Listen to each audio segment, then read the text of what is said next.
Platform पर आप सभी लोगों का स्वागत है। आज हम बात करने वाले हैं हमारी डेयरी की साइज़ क्या है, कितना कॉस्टिंग आया है। आप पूरा वीडियो देखिए, आपको पूरा पता चलेगा क्या साइज़ है। हम हर चीज़ बताएंगे, बीच में से हमारे सेट की हाइट कितनी है, एंड में कहाँ ख़त्म हो रहा है, हर चीज़ बताएंगे। जैसे हमने बीच में जो जगह रखी है, यहाँ से लेके गाय के हैंडलॉक से लेके उस लॉक तक की ये जगह 11 फीट है, जिसमें 2.5 फीट की ये वाली खुरली है। 2.5 फीट की ये खुरली है, स्पेस है, बीच में 6 फीट का गैप है। इसमें ऐसा रहता है जैसे आप पशु को कुछ डालना रहता है, उसमें क्या जैसे अपन जगह नहीं रखते तो डालने में प्रॉब्लम आता है। अब जैसे ये खुरली की साइज़ मैंने रखी हुई है, जैसे मैं आपको बताता हूँ इंची टेप से। एक खुरली की साइज़ मैंने इससे समथिंग 1.5 फीट ज़मीन से लगी रखी हुई है, 1.5 फीट के समथिंग ऊपर है। जिसके बाद ये वाली साइज़ 1 फीट है, 1 फीट 3 पॉइंट आप देख सकते हो। और जैसे जो हैंडलॉक बनाया हुआ है वो इससे 4.5 फीट का है। और जिसके बाद ये वाली जो साइज़ है, एक गाय का पूरा रहता है, ये 2.6 फीट का रहता है। जैसे आप देख सकते हो, एक गाय के लिए जगह 2.5 फीट चाहिए आपको, और ये 2.5 का ही है।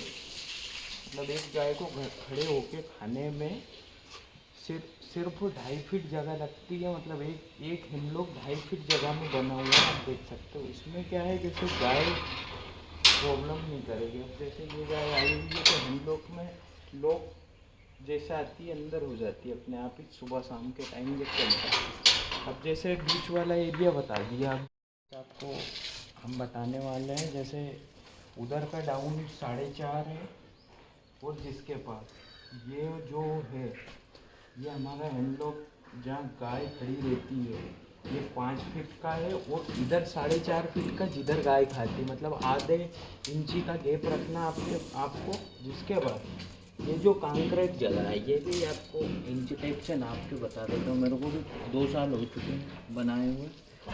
ये 7 फीट जगह है, ये 7 फीट। और जिसके बाद ये 1 फीट की नाली है, आप देख सकते हो। 8 फीट जगह कंक्रीट है ये टोटल। इसके पीछे जो कच्चा एरिया है, ये 15 फीट का है।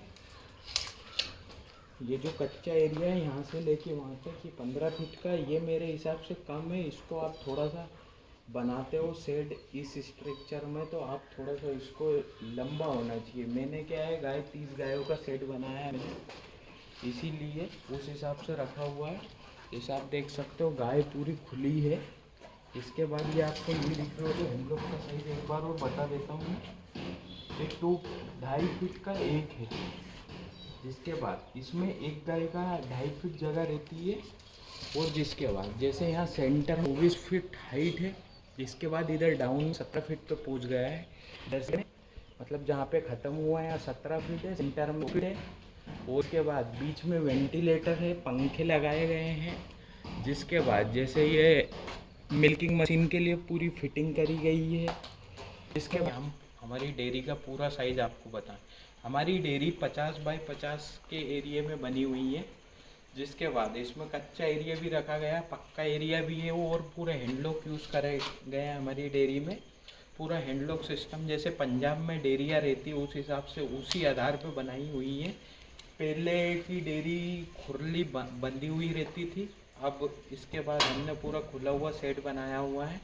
और इसमें हम ये भी बताएंगे कितना खर्चा हुआ है, कितना कॉस्टिंग आया कंक्रीट पे, हर चीज़ बताएंगे। आप वीडियो को पूरा ज़रूर देखें, इससे कि आपको पूरी इन्फॉर्मेशन मिलेगी। कहाँ क्या जो गलतियाँ हमने करी वो गलती आप ना करें, वो भी हम बताएंगे। जो जो हमने गलती करी, जिस जिस चीज़ में हमें दिक्कत आ रही, वो चीज़ भी बताएंगे।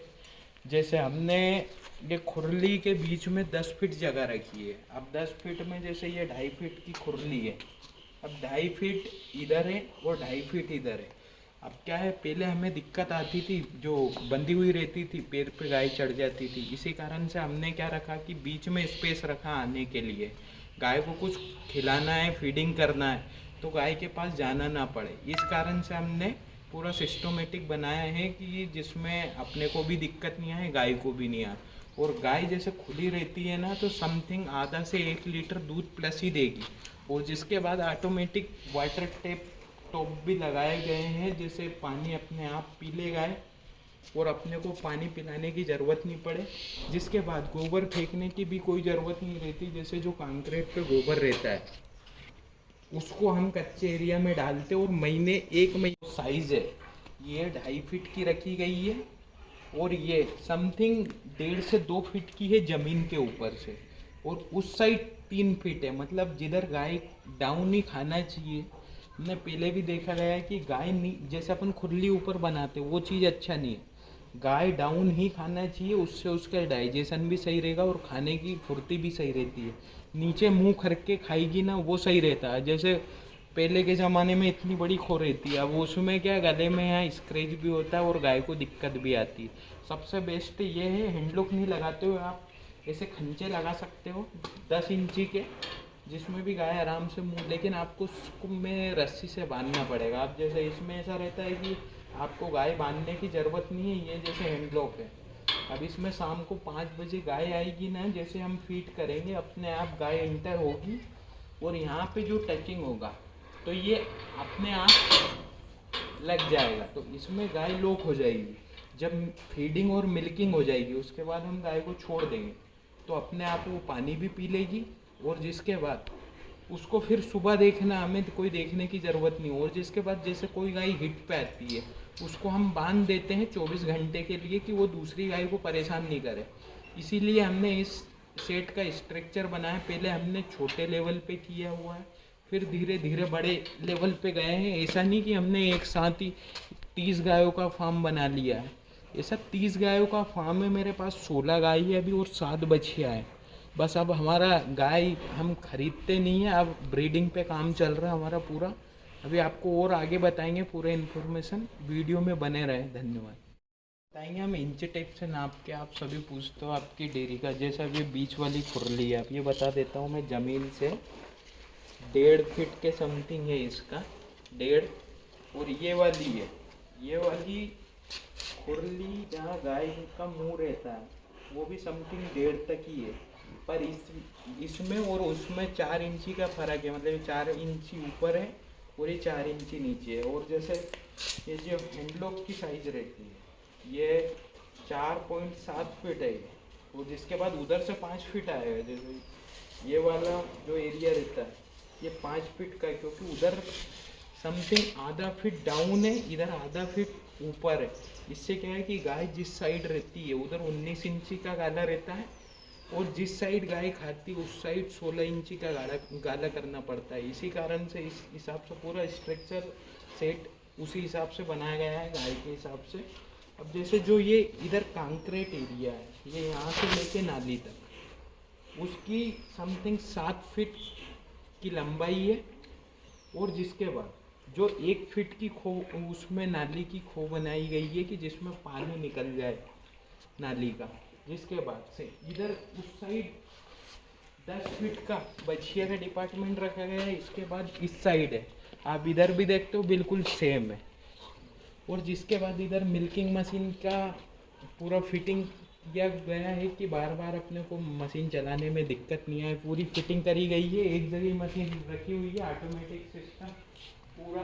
बस वाल में अपने को बकेट लगाना है और गाय के थन में यूज़ करना है। उसके बाद अपने मतलब बस लाइनर चेंज करने रहते गायों के। मशीन एक जगह रख रखी है पूरे शेड में, यहीं से बटन चालू करो यहीं से बंद हो जाती है, यहीं से चालू होती है, लेकिन पूरे एरिया में फैला दी गई। नहीं आगे जैसे हमने पंखे एग्जॉस्ट फैन लगा रखे हैं हवा के लिए, जैसे कि गाय को गर्मी ना हो। ठंड में भी हम दिन में पंखे चलाते हैं, रात में बंद कर देते हैं। जैसे मौसम के हिसाब से इसमें ऐसा है, जैसे सेट का वेंटिलेटर हमने बहुत ज़्यादा रखा हुआ, आप देख सकते हो बीच में से 24 फीट है और जिसके बाद यहाँ पे 18 फीट है और डाउन में 17 फीट है। अब इसमें ये रहता है कि जैसे हमने साइड में वेंटिलेटर भी लगाए हैं तो इसमें ठंड में तो गर्मी होती है और गर्मी में ठंड टाइप माहौल रहता है, क्योंकि हवा पास हो जाती है। चारों साइड से पूरा खुला एरिया है, मेट पर्दे लगाए गए हैं जिससे कि गाय हवा पास हो जाए। शाम को ठंड लगती है तो पूरे पर्दे लग जाते हैं इसमें कि गाय को ठंड ना लगे, इस कारण से पूरी दूर पर्दे, शाम को सब पर्दे चलते हैं, उस हिसाब से पर्दे लगाए गए हैं। सुबह हम हटा देते हैं, शाम को कर देते हैं। जिसके बाद आप गाय भी देख सकते हो, पूरी आधी बैठी हुई है, आधी जुगाली कर रही है, आधी पानी पी रही है। जो उनको घूम रही है, फिर रही है, कोई मस्ती कर रही है, आप देख सकते हो। अभी ये गाय हमको देख के यहाँ पे आ चुकी है। जैसे ये गाय हमारी फर्स्ट टाइमर है, ABS पेनी मेकर की गाय है ये, आप देख सकते हो। बॉडी वेट भी अभी ये 5 महीने की प्रेग्नेंट है। जिसके बाद इधर भी गायें हैं, इधर 11 गाय हैं, इधर 6 गाय हैं, 6-7 के समथिंग, और 2-3 बच्चियाँ इसमें। जिसके बाद आप देख सकते हो पूरा व्यू। अब इसमें अपन बात करेंगे कि मेरे को सेट बनाने में पूरी कॉस्टिंग कितनी आई। इस सेट को बनाने में मेरे को समथिंग 10 लाख रुपए का खर्चा आया है टोटल राउंड फिगर में। इसमें CC भी आ गया है। ये घर पे ही मैंने हैंडलॉक बनवाए हैं, कोई ख़रीद के नहीं लाया हूँ मैं। स्ट्रक्चर ले लिया था मैंने, उस हिसाब से मेरे हिसाब से इनको किया है, मिस्त्री से करवाया है स्ट्रक्चर बनवा के। और जिसके बाद जैसे आप देख सकते हो, ये हमारा बछिया का डिपार्टमेंट है अलग। इसमें आप ब्रीडिंग पे काम कर रहे हैं। हम क्या पंजाब से ला के गाय परेशान हो गए, उनको सुधार के, क्योंकि जिस टाइम वो आती है पंजाब से गाय, कोई दूध देती नहीं है उस बेद में, अगले बेद में देती है। तो हम तो ला के थक गए पैसे लगा के। इसी कारण पे हमने अब ब्रीडिंग पे ध्यान दे रहे हैं। हमारी खुद की आने वाले समय में हमारी खुद की बछिया तैयार हो रही है, और आगे हमारी खुद की गाय तैयार हो जाएगी। इसी कारण अब ब्रीडिंग पे ध्यान दे रहे हैं। गाय को अब खरीदना नहीं है, अब सेल आउट करना, सिर्फ ब्रीडिंग पे काम करना। मिल्किंग भी मेरे पास 40+ तक की गाय पीक पे गई है, और एवरेज 24 से 30 लीटर की गाय है। जैसे इधर फीडिंग का सिस्टम है पूरा, दाना भी अलग अलग खिलाते हैं। जैसे हम गोदरेज का दाना यूज़ कर रहे हैं अभी वर्तमान में, चूरी यूज़ कर रहे हैं, और भी है। जिसके बाद आप देख सकते हो पूरा माहौल शांत है। पूरे डेयरी में कोई ना गर्मी के समय धूप लगेगी, ना ठंड के समय में ठंड लगेगा, ऐसा सिस्टम बनाया गया है। लेकिन आप ये गलती ना करें जो हमने करी है। जैसे जो एक कंक्रीट एरिया है, ये तो सही है, लेकिन जो